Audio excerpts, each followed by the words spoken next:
What's up, Chiefs Kingdom? Noah Gray here, tight end for the Kansas City Chiefs. Make sure you like, share, and subscribe to Josh's channel and check out showmefootball.com for more. What is up, Chiefs Kingdom? Welcome back to another post-game breakdown here on Show Me Football. My name is Josh Fann of showmefootball.com, covering your Kansas City Chiefs. He's Lucas Murphy from the beat of KC. We're going to be breaking down the Chiefs' 28-7 win over the Washington Commanders in primetime Monday night. All that and more right after this.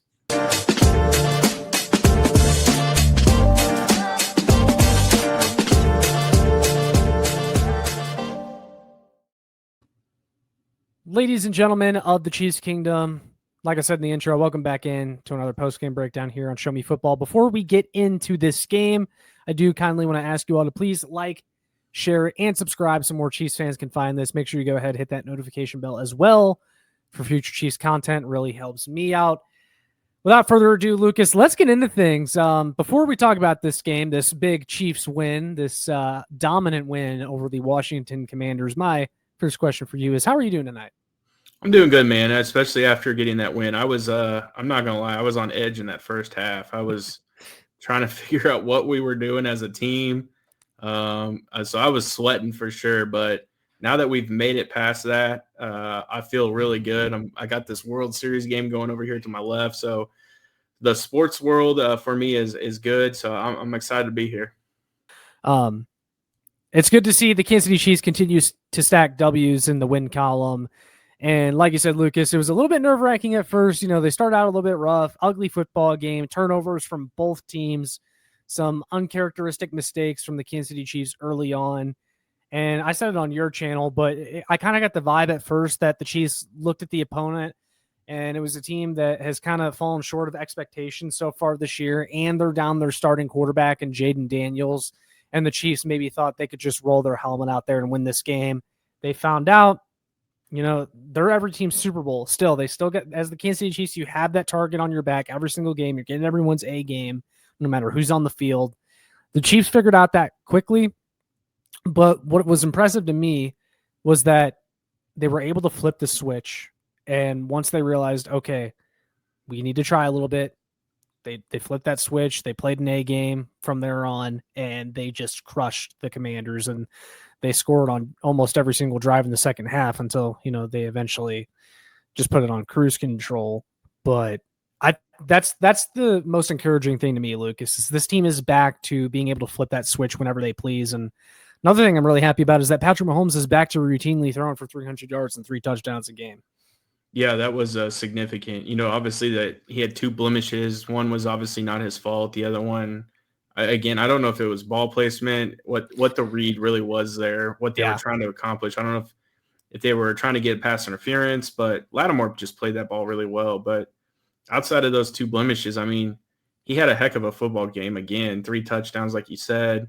I mean, the guy is playing out of his mind, and it's something I kind of predicted before the season started. I really anticipated Mahomes to have a year where he was going to be in that MVP race. And I anticipate him still winning the MVP, because to take this team from where they were to where they are and where they could go, that's a true epitome of what an MVP is. So, I mean, I got to give credit to the offensive line. I mean, you know, Trey Smith's not playing in this game. Mike Caliendo stepping up and playing at right guard. You know, Moore having to step in and play for Josh Simmons yet again. And really kind of just guys having to fill roles, and they stepped up pretty big for this Chiefs team. So I was pretty excited with this offensive line.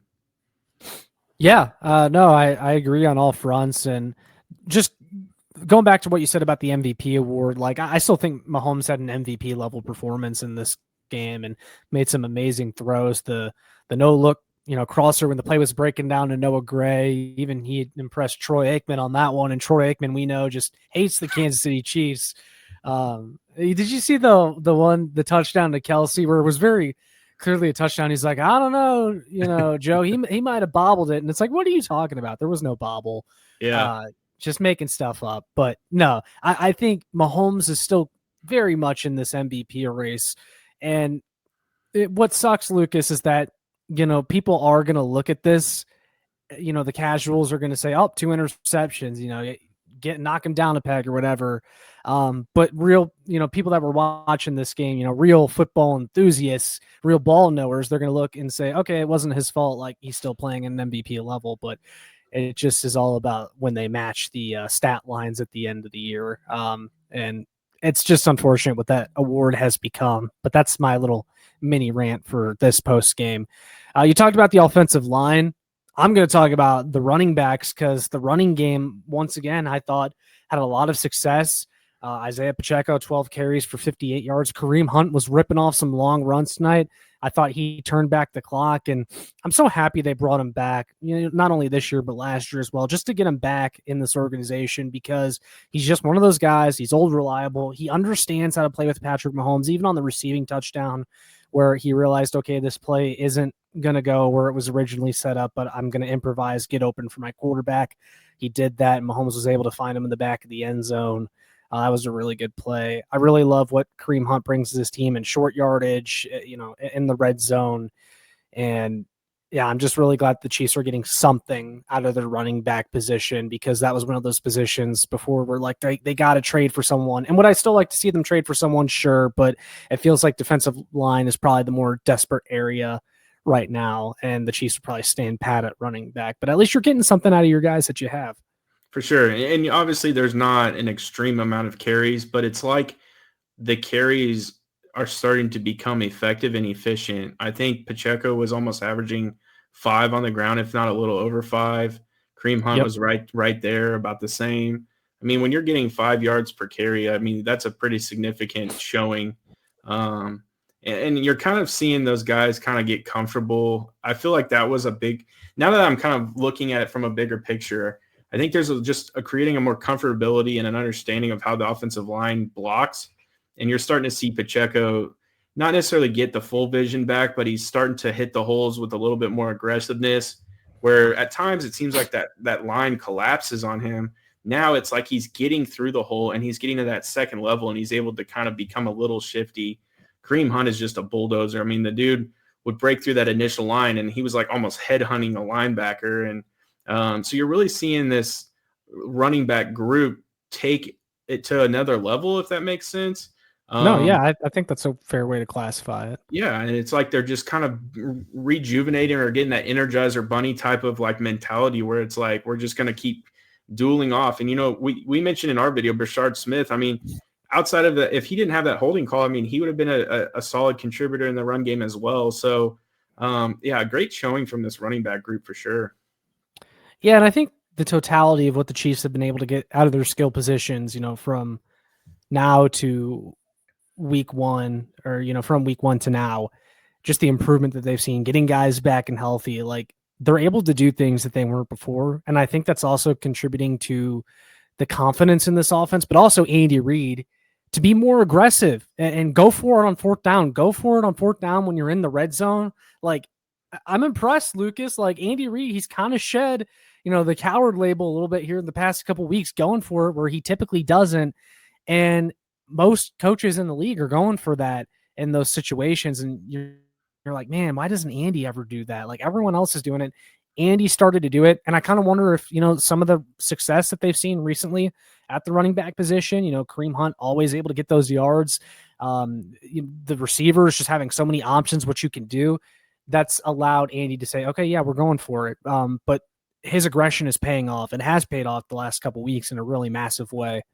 Yeah, there was no hesitation on that goal line, 4th and 1, I think it was, where Kareem Hunt ended up catching the football. I mean, they panned to the sideline, and immediately Andy's pointing like, go, go. There was that one. And, the aggressiveness, I think it was very early in the game. It was like on our own territory. On our side of the field. And he's like, nah, don't worry about it. Let's go for it. So you're definitely seeing, one thing, and I'm going to knock on wood here, but one of the biggest things that I think too is when those situations arise, you're not seeing this offensive line jump. And I think that's the discipline that's being instilled in this offensive line, because they're not, there's often times where, like the play last week where, Patrick Mahomes comes up to the line, is like, trying to fake draw him off sides. And he's like, this doesn't effing work. And then they just hand it off. Like, there's a lot of skill that goes into those hard counts and things where that offensive line at times could tend to, jump. And we're just not seeing that. They're staying pack. And then obviously the running backs are hitting those holes and getting those first downs. And yeah, man, I'm excited for that to keep going, because I think those situations and that confidence in the ability to convert in those situations is going to come down, later on in the season when you're really going to need that. Absolutely. And another thing I want to point out, and then we can kind of talk about the defense before wrapping this video up. But what, again, is impressive to me is that this was the second straight week where the Chiefs went up against an inferior opponent. They're an inferior opponent. And they blew them out. They put them to bed. They scored 28 to their 7 points. That's just not something this team had been doing.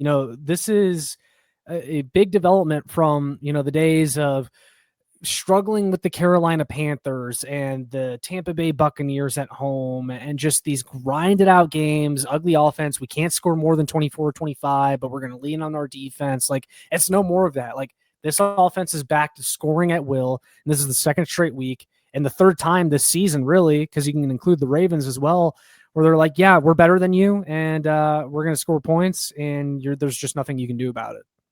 For sure. No, and I think, too, it's a statement to the fact that you gave up 0 points to the Raiders, and you follow that up with a decent NFC East opponent. I mean, they're not abysmal. Like, I went through in my pregame. I mean, the defense outside of, a few injuries here and there, I mean, that defense is still not a terrible defense. I mean, the fact that they have Bobby Wagner, Frankie Louvu, Marshawn Lattimore, they got guys across that front defensive line. Your guy, Dorrance Armstrong, before he got hurt, of course. Von Kinlaw. I mean, there's a ton of guys that are in that. Yeah, Dorrance Armstrong, my Kansas guy.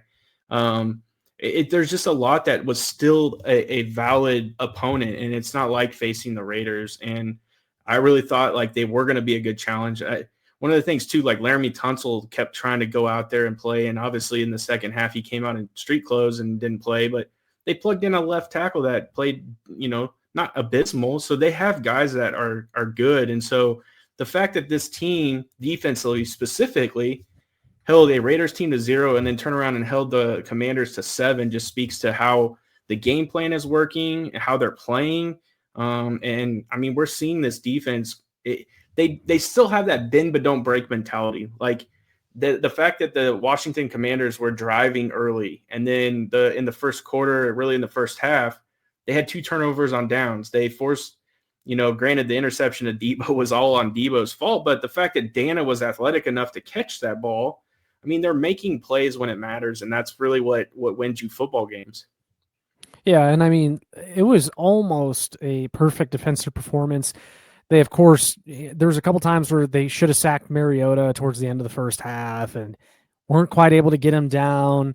And then, Spags was kind of getting silly with some of the lineups, Chamari Connor in coverage, late in the play. And it's like, okay, what are we doing? But then he went back to, it's like that's the thing with Spags, man. Like his tendencies tend to creep back in. You're like, no, Spags, you were doing so good. No need to do that. And then he goes back to, what this defense does well. And I mean, they settled in and they were great. And I thought the linebackers in particular were really good. The defensive line, who we've been hard on Lucas, and we talked about it in your channel, but this is a pass rush that has really struggled this year. And granted, this was not the greatest opponent. And there's some work to do on the defensive line still. They really got after it. They put a lot of pressure on Mariota. Would like to see them close on more of the tackle attempts in the backfield and, finish some of these sacks, but they're getting pressure. That's a step forward for sure.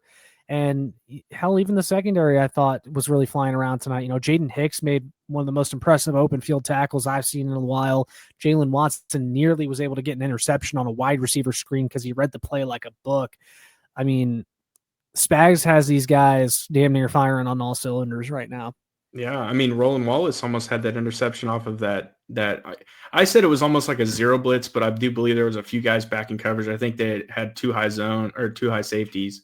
And Ertz kind of ran a quick in, and Mariota just had to fire it off. And I mean, Roland Wallace was within inches of intercepting that football. So yeah, those guys are just playing out of their mind. And that's the biggest thing. And we've talked about it. If the defensive line is not going to sack the quarterback, you have to be able to lock down in the secondary, and they're able to do that. And that's what's really stagnating these teams. And one of the big things we hit in my channel is the fact that a team that was really anticipating on running the football. They were expected to really drain the clock, own the time of possession. It just didn't pan out that way. And it forces, when you really kind of eliminate the fact that they can't run the football, and a lot of these teams that you face, that's really what they want to do. And they can't do that because they get down because of how high-powered offense that we've been putting on the field. They then have to resort to constantly throwing the football. And that's where, this defense steps up and locks down. And it's just been impressive. Yeah, it's funny because you look at our personnel, you look at the fact we got Derek Nottie starting at defensive tackle in the year of 2025, and you think, oh man, this team's going to run all over us. And even the Lions, like early on in the Lions game, I mean, they were running right at Derek Nottie and they were getting like 5 to 10 yards. But then eventually, they tighten up, and also the offense is at a point where they're performing well enough where they can get teams out of the run a little bit quicker because they're putting up points, which is a good thing. That's kind of how you want it to be, especially if that run defense is going to be your weakness if you do have any weaknesses. But I think this is a team that really has learned how to gang tackle. They're really good at that. And I mentioned it on your channel, but we have a lot of safeties, a lot of defensive backs really that love to come up and get in the box and tackle in the run game and help in run support. And that's a really important thing. For sure. Yeah. I mean, guys like Brian Cook, Jaden Hicks, all those guys, even Roland Wallace had kind of like a hybrid. The list goes on. Shamari Connor. You could list all those guys, and that's kind of their mentality. I think, Shamari Connor led this team in tackles tonight. Yeah. And here's the thing with Shamari Connor, like he's one of those punching bags on this team, but the past couple weeks, Spags has been playing him in his more natural role, and he's looked a lot better. He's putting together some decent performances as opposed to earlier on in this season. For sure. So as long as we continue to see that, as long as Spags, sticks with what this defense does well, don't get back into those bad habits. Like this defense is going to be fine. And it would be really nice, Lucas, if they're able to acquire some more talent on the D-line at the trade deadline. But hopefully that's something that we're getting to talk about maybe later this week. But outside of that, before I wrap this video up, any other additional thoughts on this game before we close this one out? I think the last thing I'm going to say is, and I think we either mentioned it in our group chat or I know a few of my buddies mentioned it, but our special teams, when it comes to punt returns, has to improve. We, for whatever reason, anytime the ball is punted to this team, there is laundry on the field every time. And I know you highlighted like Jack Cochran, but there's been other guys that seem to really make mistakes in that. And you're turning good returns that put you almost at midfield, and you're just putting them at a disadvantage. And they really have to, Dave Toub's going to have to get into them because they can't keep making these mental mistakes on special teams. It's just silliness that they're doing. So that's one thing that I'm hoping that they improve on, especially heading into this Buffalo Bills game, because the littlest mistakes, the little mental mistakes are what's going to cost you a game. So you're going to have to assure that that's, positive and going in the right direction. Yeah, well, I mentioned it earlier, like the Kelsey tipped pass that became an interception for Washington. You're able to get away with that in this type of game against a team like Washington. Can you get away with that against Buffalo? Not so sure. And, you mentioned it, special teams, Jack Cochran, like the reason I single him out is because Dave Toub always gets a few reserved roster spots for his special teams guys that aren't going to get snaps at their natural position, but they're going to play special teams. That's why they're on this team. Jack Cochran is only on this team for special teams, and he has killed this special teams unit all year in almost every single game. Yeah. So, Dave Tubbs, he's got to get figured out. He's got to get figured out. I've said for a long time, he has amazing PR because every time you watch these games, the broadcast is like, man, Dave Toub, one of the best special teams coordinators in the league. Maybe I'm crazy or maybe I expect too much, but I feel like we've had consistently one of the most undisciplined special teams units in the league for a long time now. It's definitely felt like that this year. You got Butker missing, and knock on wood again, we haven't really seen it in the last few games, but missed extra points, missed field goals. Now, the punt return mishaps. For sure. Yeah, no, but Butker, I'll knock on wood too. My desk is made of wood as well, Lucas. It's been 2 straight weeks now where Harrison Butker, no slip ups. So hopefully that's a sign that maybe the yips are gone. So we're staying positive here on Show Me Football for once with the Kansas City Chiefs. I'm not always negative, guys. Not always negative. Kansas City Chiefs win 28-7 over the Washington Commanders. Got the Buffalo Bills coming up. Should be an exciting game.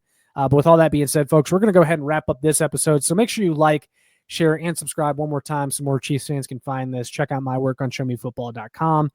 You can follow my Twitter at ShowMeFB. And then, Lucas, before we head out, where can the people find you, sir? Head over to the Beat of KC on YouTube as well as Twitter. You're going to get a lot of the same stuff, a little bit more interaction on Twitter. So head over there. It's the Beat of KC. And everything will be down in the description as always, folks. Make sure you go check out Lucas's stuff. Go on his KU stuff. Leave a big old MIZ in the comments for him. Please. I'm sure he'll appreciate it. But that's all we got for you guys in this one. We'll see you all in the next one. And as always, go Chiefs.